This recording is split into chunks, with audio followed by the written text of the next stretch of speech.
आपने आचार्य विशुद्ध सागर जी का नाम सुना है? हाँ, उनको कौन नहीं जानता।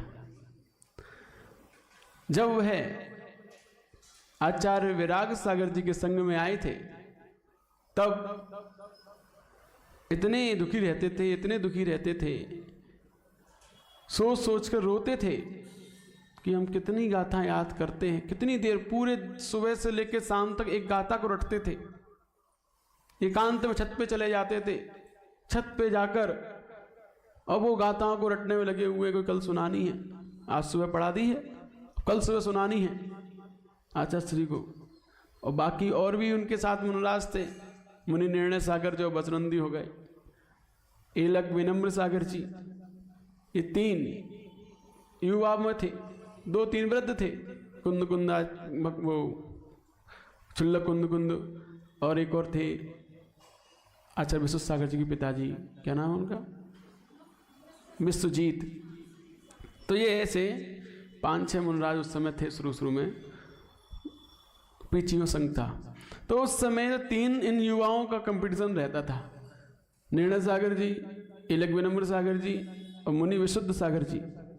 तो ये 3, तो उस समय निर्णय सागर होशियार थे, सुना देते थे। आचार्य विनम्र सागर, एलक विनम्र सागर वो भी होशियार थे, वो सुना देते थे। मुनि विशुद्ध सागर जी ये दुखी होते थे। हम बहुत देर तक याद करते रहते हैं, कई घंटे याद करते हैं, हमें याद नहीं होता है, जाके कहते थे, क्योंकि एलक विनम्र सागर जी उनके मित्र थे, दोनों भिंड गई।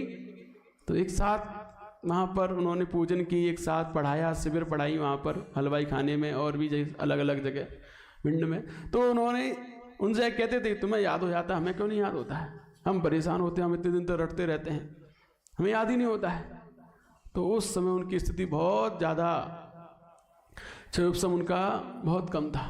तो आचार्य विशुद्ध सागर जी जब वो परेशान थे, कहते थे आचार्य श्री के पास जाकर कि क्या करें, हम तो बहुत याद करते हैं, होता ही नहीं है। तब आचार्य श्री ने कहा, तुम कुछ मत करो, तुम रोज जब भी समय मिले तब हमारे सिर की मालिश करो। क्या करो? हमारे सिर की मालिश करो, और यही भावना भाव जो ज्ञान आपको है हमें प्राप्त हो जाए, बस ये भावना के साथ सिर की मालिश करो। तो गुरुओं की सेवा से, भगवान की आराधना से, संयम की रक्षा से, ब्रह्मचर्य के पालन से बुद्धि की वृद्धि होती है। तो उन्होंने गुरुओं की सेवा प्रारंभ की, रोज आचार्य श्री की सिर की मालिश करते थे। धीरे धीरे उनका क्षयोपशम भी बढ़ता गया। आज उनको अनेकों सैकड़ों गाथा याद है, लेकिन वो क्षयोपशम बढ़ा किसके माध्यम से? संयम के माध्यम से। जैसे जैसे उनके जीवन में संयम की वृद्धि होती गई, समय गुजरता गया, वह आज पट्टाचार्य विशुद्ध सागर के रूप में विराजमान, विशाल संघ के नायक हैं। उनके नीचे 60 से अधिक मुनिराज का विशाल संघ है, सबको पढ़ाते हैं।